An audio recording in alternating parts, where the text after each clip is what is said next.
Ang apo ni Mr. Big ang pinakamamahal niya. Bilang isang bata, gusto lang talaga niyang maglaan ng oras kasama ang kanyang pamilya at maglaro ng mga laro. Bilang batang lumaki sa pamilyang mafia, gusto rin niyang pilitin ang iba na sundin siya o pagdusahan ng kahihinatnan. Hindi mo masisisi ang bata sa saya. Pero pag sinabi niyang halika ng singsing niya, gawin mo na lalo na kung nandyan si Mr. Big.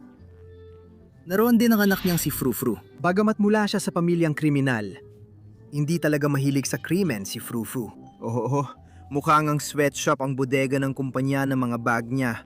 Pero piliin na lang nating maniwalang maayos ang pasahod sa mga polar bear doon. Mukhang malungkot lang sila dahil tutok sila sa ginagawa nila. Ngayon, kahit pa nagpapatakbo siya ng sweatshop o hindi, si Frou-Frou ay mabait pa rin na tao na mahal ang kanyang pamilya at tumutulong pa kina Judy at Nick sa pamamagitan ng pagpapakilala sa kanila kay Nibbles. Sabi ni Ginong Big, nakakaisip siya ng magagandang ideya para sa krimen.